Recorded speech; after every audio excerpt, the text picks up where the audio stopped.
Hello students, आज की video में हम डिस्कस करने वाले हैं आर्टिकल्स। ए एंड द, ये जो आर्टिकल्स होते हैं इनकी हम प्रैक्टिस करेंगे, एमसीक्यूज की फॉर्म में करेंगे और अच्छे तरीके से क्लियरली ये फिल इन द ब्लैंक्स और सेंटेंसेस स्टूडेंट्स को नजर आए, इसलिए हमने सहारा लिया है पीडीएफ का। और साथ में आपको बतलाना चाहेंगे ये प्रैक्टिस वीडियो है और प्रैक्टिस के लिए हमने एग्जाम्पल्स लिए हैं board of school education Haryana Bhiwani ने क्लास 10 सब्जेक्ट इंग्लिश का जो पेपर मार्च 2020 में लिया था, उस पेपर के चारों सेट्स ABCD से हमने ये एग्जाम्पल्स जुटाए हैं। तो हम प्रैक्टिस स्टार्ट करें उससे पहले थोड़ा सा स्टूडेंट्स को बतलाना चाहेंगे कि ये जो वीडियोस हैं, प्रैक्टिस वीडियोस हैं, ये स्टूडेंट्स के बेनिफिट के लिए बनी है, इसलिए आप कोशिश करें ज़्यादा से ज़्यादा स्टूडेंट्स तक ये वीडियोस पहुँचें।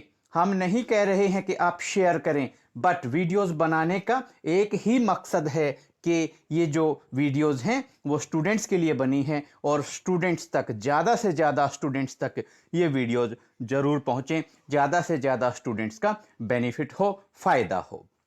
साथ में आपके अपने channel just fun with English with Ashok Kumar and Sujata पर एमसीक्यूज की फॉर्म में और प्रीवियस ईयर्स के बोर्ड पेपर्स हैं, उनकी सोल्ड ग्रामर्स हैं, प्रैक्टिस वीडियोस हैं, वो सभी टॉपिक्स की ये जो वीडियोस हैं आपको अपने channel, YouTube channel just fun with English with Ashok Kumar and Sujata पर मिल जाएंगी। आप चैनल पर आएँ, विजिट करें और अपनी मनपसंद जो वीडियोस हैं जो आप देखना चाहते हैं वो आप देख सकते हैं। साथ में आपका कोई ऐसा टॉपिक है जिस पर आपको न्यू वीडियो चाहिए तो आप कमेंट बॉक्स में लिख सकते हैं, हमें कह सकते हैं।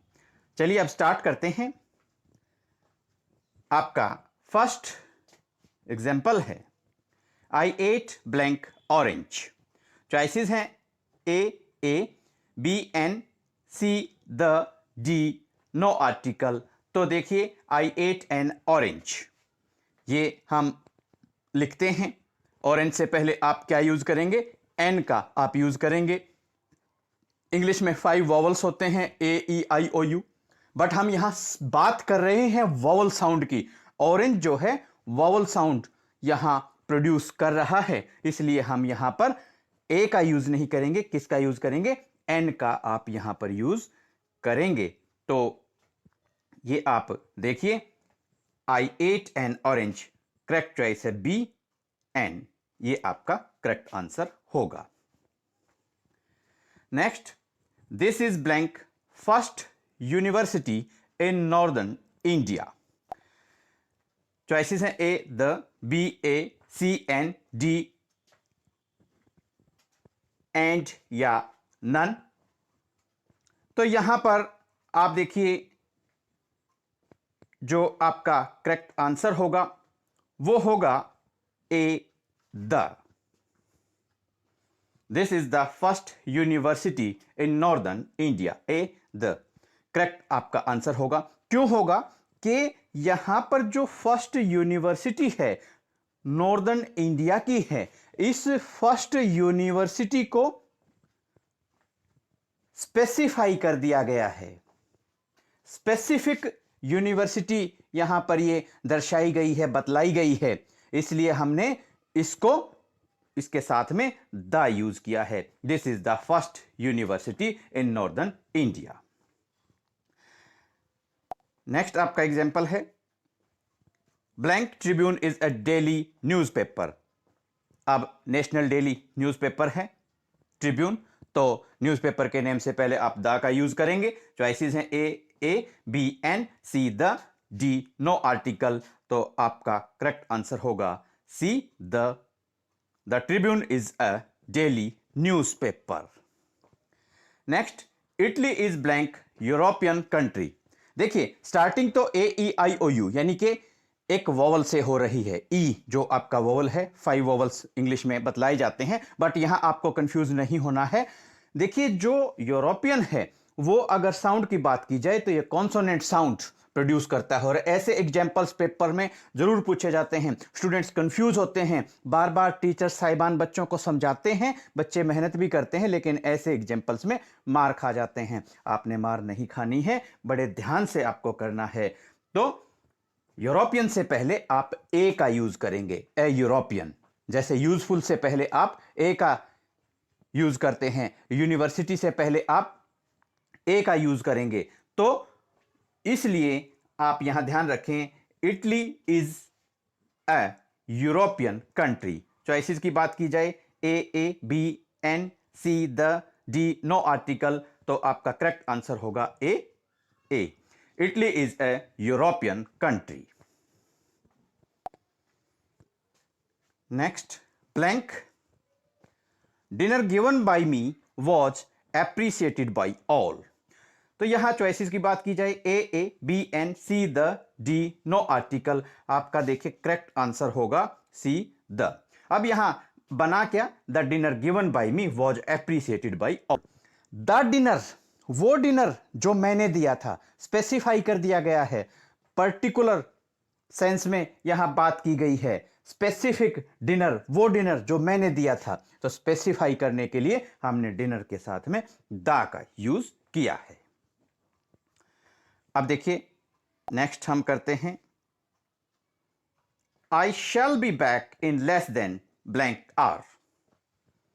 HOUR, देखने में जो आर है, एच कॉन्सोनेंट से शुरुआत हो रही है, लेकिन इसकी जो साउंड है वो वॉवल साउंड है। वॉवल साउंड है, इसलिए आपको ध्यान रखना है, आर है, ऑनेस्ट है, इनसे पहले आप एन का यूज करेंगे। चॉइसेस दी गई, A, B, an, C, the, D, both A and B. तो यहां आपका जो करेक्ट आंसर होगा, I shall be back in less than an hour. तो करेक्ट आपका आंसर होगा B, an, I shall be back in less than an hour. Next, blank rose smell sweet. Choices हैं A, B, an, C, the, D, no article.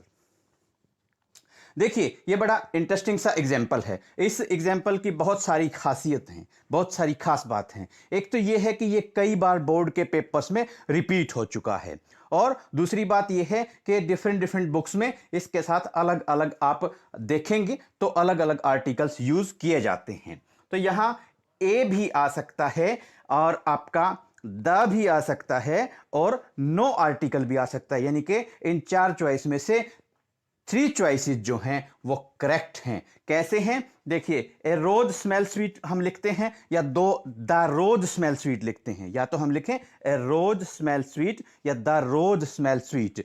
तो वहां पर आप ए रोज भी लिखते हैं, द रोज भी लिखते हैं। इसका मतलब क्या है कि ये एक जो रोज है वो एक पूरी की पूरी होल कैटेगरी को शो करने के लिए हम ए और द का यूज करते हैं। डिफरेंट डिफरेंट जब आप बुक्स देखते हैं, स्टडी करते हैं, तो ए रोज स्मेल स्वीट और द रोज स्मेल स्वीट, ये जो है पूरी की पूरी रोज की जो कैटेगरी है उसको शो कर रहे हैं, अगर हम ए और द का यहां पर यूज करते हैं। और दूसरी बात है कि हम यहां पर नो आर्टिकल, कोई भी आर्टिकल यूज ना करें, खाली हम लिख सकते हैं रोज स्मेल स्वीट, वो भी करेक्ट होगा। तो देखिए, अगर आप यहां पर रोज स्मेल स्वीट इस तरीके से आप लिखते हैं तो भी आप, अगर आपको कोई आर्टिकल यूज नहीं करना तो भी आप खाली ना छोड़े, ब्लैंक के अंदर आपको क्रॉस लगाना होता है। इस बार तो खैर आपको चॉइसेस पे टिक करना है, आगे के लिए आप ध्यान रखेंगे। फिल इन दी ब्लैंक्स में अगर कोई भी आपको आर्टिकल फिल नहीं करना है तो भी आप खाली नहीं छोड़ेंगे, वहां पर आप क्रॉस इस तरीके से लगाएंगे। अब नो आर्टिकल की यहां पर अगर बात की जाए कि कोई भी आर्टिकल यूज नहीं होगा, क्यों नहीं होगा, उसके पीछे रीजन है कि जो ये रोज है, रोज क्या है, नेम ऑफ ए फ्लावर है, तो प्रॉपर नाउन हो गया, और प्रॉपर नाउन से पहले हम कोई आर्टिकल यहां पर यूज नहीं करते हैं। इसलिए अब आपको जो है समझा दिया गया है, यहां पे रोज स्मेल स्वीट ये भी ठीक हो सकता है, द रोज स्मेल स्वीट ये भी ठीक हो सकता है, और डी जो आपकी चॉइस है नो आर्टिकल, वो भी ठीक हो सकता है। क्यों ठीक है वो आपको रीजंस बतला दिए गए हैं, बट क्योंकि हमें एक चॉइस पे टिक करना है तो अच्छा रहेगा कि आप ए पे आप टिक कर दें। ए रोज स्मेल स्वीट, ये ठीक रहेगा। याद रखने के लिए स्टूडेंट्स के हिसाब से आप इतना याद रख सकते हैं कि रोज स्मेल स्वीट आया है, उससे पहले ब्लैंक है, आर्टिकल आपको ब्लैंक में फिल करना है तो आप ए फिल कर दें। ज़्यादा बातें अगर आप याद नहीं रख पाते हैं तो सिंपली आप इतना लर्न जरूर कर लें। Next, New York is blank large city. अब देखिए वही कॉन्सोनेंट साउंड की बात है, लार्ज, तो आप सिंपली ए का यूज कर देंगे। चॉइसेस हैं A B an C the D no article, simple सा है। New York is a large city, A जो आपकी चॉइस है वो करेक्ट यहां पर रहेगी। Next, I respect him because he is blank honest man. अभी थोड़ी सी देर पहले आपको इसी वीडियो में बतलाया गया था, और है ऑनेस्ट है, एच से स्टार्ट जरूर हो रहे हैं, कॉन्सोनेंट से स्टार्टिंग जरूर है, लेकिन जो ये पैदा कर रहा है वो पैदा कर रहा है वॉवल साउंड। वॉवल साउंड है तो यूज ऑफ एन, आप एन का यहां पर यूज करेंगे। चॉइसेस आपको दी गई हैं A B an C the D no article, तो करेक्ट होगा आपका answer B an. I respect him because he is an honest man. ये एग्जाम्पल्स हैं और इसी के साथ में कुछ एक और एग्जाम्पल्स हैं वो हम यहां पर डिस्कस कर लेते हैं। देखिए, blank Indians are very superstitious. Blank Indians are very superstitious, तो यहां पर देखिए चॉइसेस हैं A B an C the D no article. तो देखिए इन चॉइसेस की बात की जाए, इंडियंस प्लूरल हो गया। सिंपली अगर हम देखते हैं तो ए और एन तो आ ही नहीं सकता। अब बात आती है कि क्या हम द यूज करें। देखिए इंडियंस क्या है, इंडिया के जो पीपल हैं, सिटीजन्स हैं, उनके लिए यूज किया गया है। और किसी कंट्री के पीपल या सिटीजन्स को जिस टर्म से, जैसे इंडिया के जो पीपल हैं, इंडिया के जो सिटीजन्स हैं, उनको इंडियंस बोलते हैं, तो इससे पहले हम कोई भी आर्टिकल यूज नहीं करेंगे। सिंपली आप लिखेंगे इंडियंस आर वेरी सुपरस्टिशियस, तो आपका जो है करेक्ट आंसर जो होगा वो होगा नो आर्टिकल। आप कोई भी यहां पर आर्टिकल यूज नहीं करेंगे। और चॉइस की बात की जाए तो डी चॉइस आपकी करेक्ट रहेगी, no article. Indians are very superstitious, simply ऐसे लिखा जाता है। Next, Delhi is blank London of India.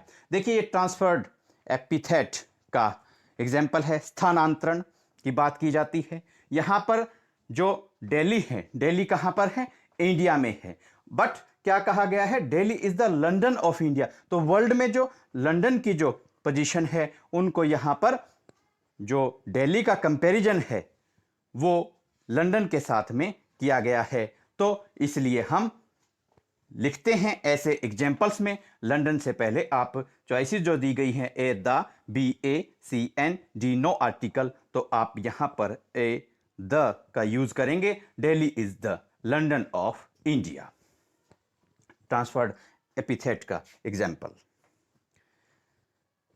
Last example है आज की वीडियो के लिए, blank little knowledge is blank dangerous thing. ये फ्रेज है और प्रोवर्ब भी है। तो यहां पर आप जब बोलते हैं, लिखते हैं, तो बोला जाता है a little knowledge is a dangerous thing. तो यहां चॉइसेस दी गई थी ए पे ए के दोनों ही ब्लैंक्स में ए आएगा। बी चॉइस है कि फर्स्ट ब्लैंक में ए आए, सेकेंड ब्लैंक में द आए। और सी चॉइस है एक ब्लैंक में ए आए और नेक्स्ट ब्लैंक में एन आए। और डी चॉइस है नन। तो आपका जो है करेक्ट आंसर यहां पर होगा प्रोवर्ब है। ऐसे कैसे आप इसको लर्न कर लें, क्यों प्रोवर्ब्स में हम अपनी तरफ से कोई चेंज नहीं कर सकते, अपनी तरफ से कोई रूल्स अप्लाई हम नहीं करते, एज सच हमें लर्न करना होता है। तो विदाउट एनी कंफ्यूजन आप यहां पर करेक्ट आपका आंसर होगा ए, यानी कि क्या बनेगा, a little knowledge is a dangerous thing. Students, उम्मीद करते हैं कि ये जो आर्टिकल्स के एग्जाम्पल्स हैं, ये जो वीडियो है, ये आपके काफ़ी काम आएगी। साथ में ये एहसास कराएगी आपको कि बोर्ड के पेपर्स में किस तरीके के आपसे फिल इन द ब्लैंक्स में आर्टिकल्स फिल करवाए जाएंगे। आप फेमिलियर हो जाएंगे। जितना ज़्यादा प्रैक्टिस करेंगे उतना ज़्यादा परफेक्शन आती जाएगी। आपके एग्जाम्स के लिए best of luck. Thanks and have a nice day.